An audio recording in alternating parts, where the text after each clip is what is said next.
Di tengah kekacauan dunia, ada kebenaran yang tersembunyi, menunggu untuk ditemukan.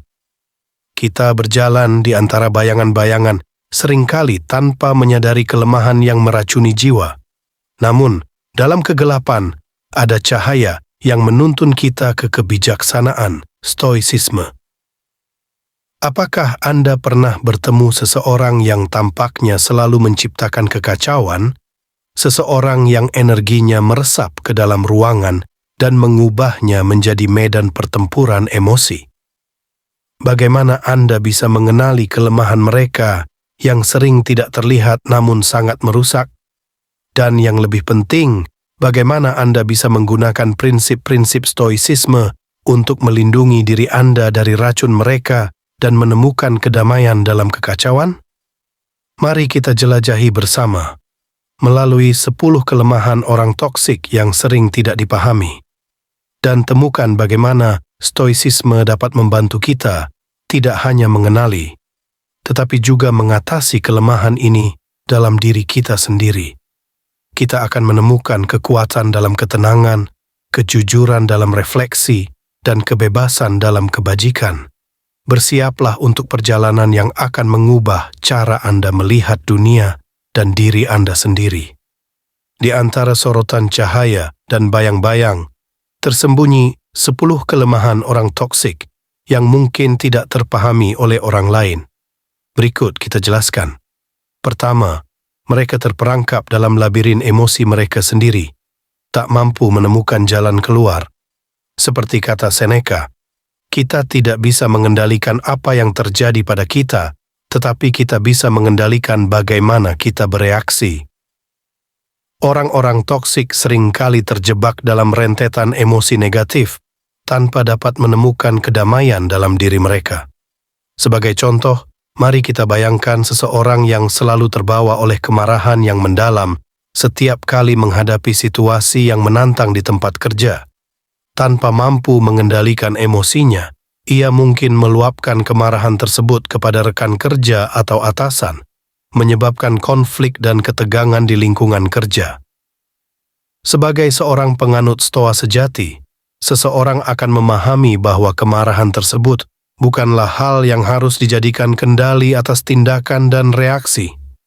Dengan mempraktikkan prinsip-prinsip stoik, seperti mengendalikan yang dapat dikendalikan dan menerima apa yang tidak dapat diubah, seseorang dapat belajar untuk mengelola emosi dengan lebih baik. Sebagai gantinya, ia mungkin memilih untuk merespons dengan tenang dan bijaksana, mencari solusi yang produktif tanpa terbawa emosi negatif yang merusak. Kedua, mereka cenderung terpaku pada kebutuhan akan validasi dari luar, tanpa mampu menemukan kepuasan dalam diri mereka sendiri. Seperti kata Epictetus, jangan biarkan kebahagiaanmu bergantung pada orang lain. Itu adalah resep untuk kegagalan.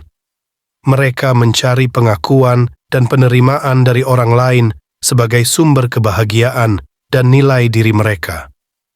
Contohnya bisa seperti seseorang yang selalu mencari persetujuan dan pujian dari teman-teman atau kolega kerja tentang penampilannya atau prestasinya.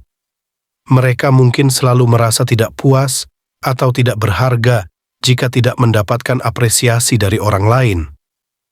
Sebagai seorang penganut stoa sejati, seseorang memahami bahwa kebahagiaan sejati tidak dapat ditemukan dari luar, tetapi harus berasal dari dalam diri sendiri.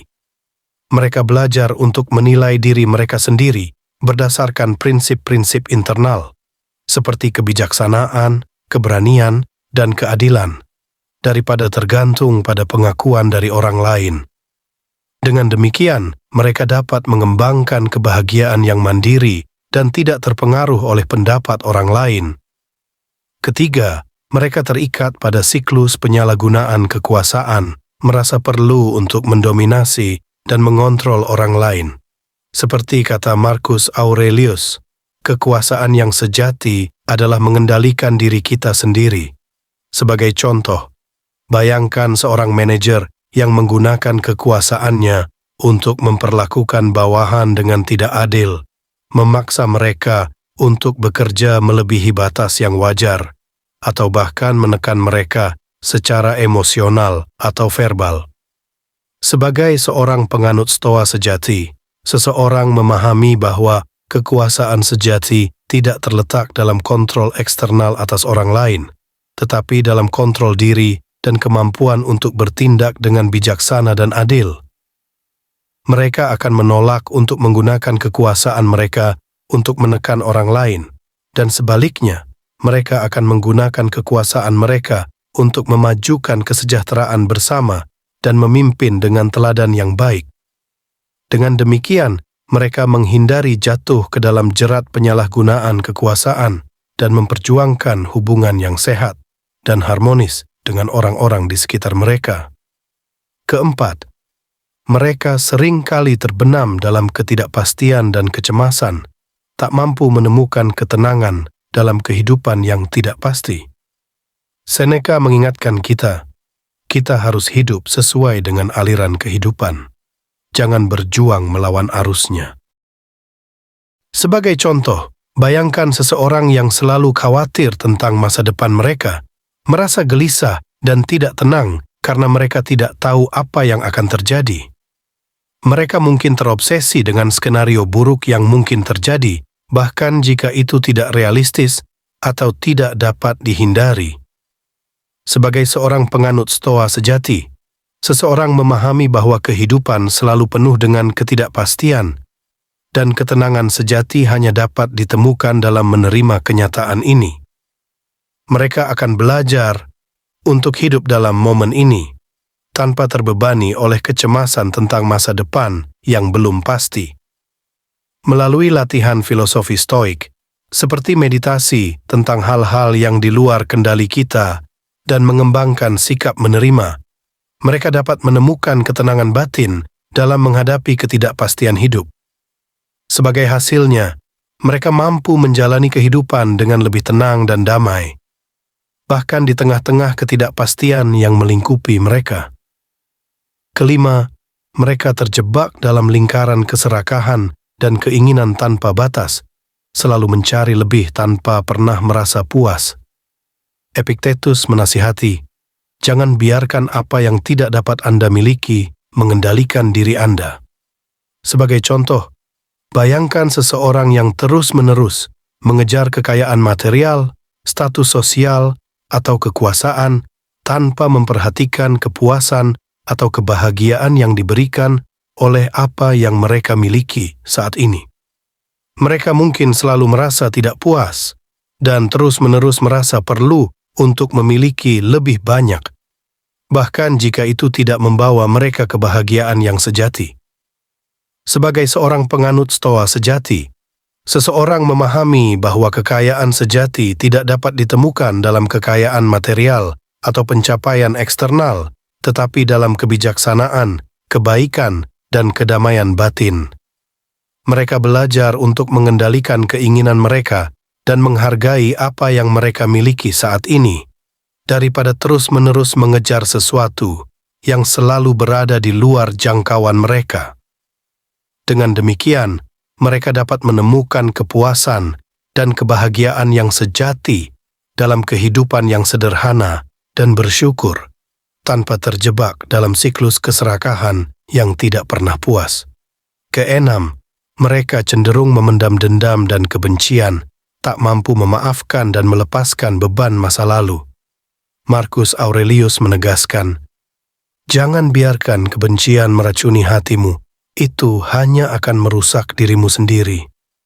Sebagai contoh, bayangkan seseorang yang terus-menerus memendam kemarahan terhadap seseorang yang pernah menyakiti atau melukai mereka di masa lalu. Mereka mungkin merasa sulit untuk memaafkan dan melupakan, dan bahkan mungkin terus merencanakan balas dendam atau menyimpan perasaan kebencian dalam hati mereka.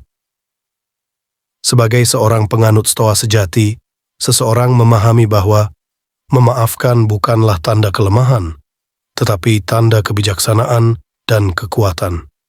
Mereka menyadari bahwa dendam dan kebencian hanya akan meracuni hati dan menghambat perkembangan spiritual mereka. Sebaliknya, Mereka belajar untuk memaafkan dan melepaskan beban masa lalu, karena itu adalah langkah pertama menuju pemulihan dan perdamaian batin. Dengan mempraktikkan prinsip-prinsip stoik, seperti mengendalikan reaksi dan menerima kenyataan, mereka dapat membebaskan diri dari belenggu emosi negatif dan menjalani kehidupan yang lebih berbahagia dan bermakna. Ketujuh, mereka terjebak dalam siklus negatif pemikiran dan percaya bahwa dunia ini selalu menentang mereka. Seneca mengingatkan kita, kegagalan adalah bagian dari perjalanan menuju kebijaksanaan. Jangan biarkan itu menghentikanmu. Sebagai contoh, bayangkan seseorang yang selalu melihat segala sesuatu dari sudut pandang negatif, selalu menganggap bahwa segala hal yang terjadi dalam hidup mereka adalah nasib buruk atau konspirasi yang ditujukan untuk merugikan mereka. Mereka mungkin seringkali merasa tertekan dan putus asa karena mereka tidak mampu melihat harapan atau peluang di tengah-tengah tantangan yang mereka hadapi. Sebagai seorang penganut Stoa sejati, seseorang memahami bahwa pandangan negatif tentang dunia hanyalah hasil dari pemikiran yang salah dan ketidakmengertian akan kenyataan. Mereka belajar untuk melihat segala sesuatu dengan sikap yang bijaksana dan objektif, menyadari bahwa hidup terdiri dari puncak dan lembah, dan bahwa tantangan adalah bagian alami dari perjalanan kehidupan. Dengan mempraktikkan latihan-latihan stoik, seperti pengendalian pikiran dan menerima kenyataan apa adanya, mereka dapat melihat dunia dengan cara yang lebih positif dan berani menghadapi setiap rintangan dengan keberanian dan ketabahan. Kedelapan, mereka cenderung terbenam dalam ego mereka sendiri, kehilangan kemampuan untuk melihat dunia dari sudut pandang yang lebih luas. Epictetus mengajarkan, jangan biarkan ego membatasi visimu. Renungkanlah tentang kebesaran alam semesta. Sebagai contoh, bayangkan seseorang yang terlalu terobsesi dengan diri mereka sendiri, memprioritaskan kepentingan dan keinginan pribadi mereka di atas kepentingan orang lain atau kepentingan umum. Mereka mungkin merasa bahwa dunia ini berputar di sekitar mereka dan bahwa mereka lebih penting daripada orang lain. Sebagai seorang penganut Stoa sejati, seseorang memahami bahwa ego yang besar hanya akan menghalangi perkembangan spiritual dan hubungan yang sehat dengan orang lain. Mereka belajar untuk mengendalikan ego mereka dan melihat diri mereka sebagai bagian dari keseluruhan yang lebih besar, seperti keluarga, masyarakat, dan alam semesta. Dengan mempraktikkan prinsip-prinsip stoik, seperti pengendalian diri dan empati, mereka dapat melepaskan diri dari belenggu ego dan membuka diri untuk pengalaman dan pemahaman yang lebih dalam tentang dunia di sekitar mereka. Kesembilan, mereka terperangkap dalam ketidakpedulian dan keengganan untuk membantu orang lain. Marcus Aurelius mengingatkan kita hidup bukan untuk diri kita sendiri, tetapi untuk orang lain. Sebagai contoh, bayangkan seseorang yang mengetahui bahwa temannya sedang mengalami kesulitan finansial, tetapi mereka memilih untuk tidak peduli dan tidak memberikan bantuan atau dukungan apapun. Mereka mungkin merasa bahwa masalah teman mereka bukanlah urusan mereka, atau mereka mungkin terlalu fokus pada diri sendiri untuk memperhatikan kebutuhan orang lain. Sebagai seorang penganut Stoa sejati, seseorang memahami bahwa kehidupan tidak hanya tentang diri mereka sendiri, tetapi juga tentang membantu dan mendukung orang lain dalam perjalanan hidup mereka. Mereka belajar untuk merasakan empati dan merespons dengan belas kasihan terhadap penderitaan orang lain, karena itu adalah tindakan yang penuh kebaikan dan kebajikan. Dengan mempraktikkan prinsip-prinsip stoik, seperti bijaksana dan keadilan, mereka dapat membangun hubungan yang lebih berempati dan peduli dengan orang-orang di sekitar mereka, serta memberikan kontribusi yang berarti bagi masyarakat dan dunia di sekitar mereka. Dan ke-10, Mereka terjebak dalam siklus keluhan dan penyalahgunaan, tak pernah bersyukur atas apa yang mereka miliki. Seneca mengingatkan kita, syukuri apa yang kamu miliki, jangan terlalu terpaku pada apa yang kamu inginkan. Sebagai contoh, bayangkan seseorang yang selalu mengeluh tentang pekerjaan mereka, rumah mereka, atau kehidupan mereka secara umum, tanpa pernah mengakui atau mensyukuri hal-hal baik yang mereka miliki. Mereka mungkin terus merasa tidak puas dengan segala sesuatu yang mereka miliki, tanpa pernah menghargai nikmat kehidupan yang mereka rasakan. Sebagai seorang penganut Stoa sejati, seseorang memahami bahwa keluhan dan ketidakpuasan hanya akan menghasilkan siklus negatif yang tidak produktif dalam hidup. Mereka belajar untuk berhenti sejenak dan merenungkan hal-hal yang patut disyukuri dalam hidup mereka, menghargai setiap kesempatan dan nikmat yang diberikan kepada mereka. Dengan mempraktikkan prinsip-prinsip stoik seperti latihan syukur dan pengendalian diri, mereka dapat mengubah pola pikir mereka dari keluhan menjadi apresiasi dan dari ketidakpuasan menjadi kedamaian batin. Sebagai hasilnya, mereka dapat hidup dengan lebih bahagia, lebih puas, dan lebih berdamaikan dengan diri mereka sendiri dan dengan dunia di sekitar mereka. Dalam menghadapi kelemahan-kelemahan ini, kita sebagai penganut Stoa sejati dipanggil untuk menjaga ketenangan batin kita, memahami bahwa kegelapan tidaklah selamanya menjadi kekalahan. Dengan ketabahan dan pengendalian diri, kita dapat membebaskan diri dari belenggu emosi yang merusak, menjelajahi kegelapan dengan mata yang tenang, dan menyinari jalan kita dengan cahaya kebijaksanaan.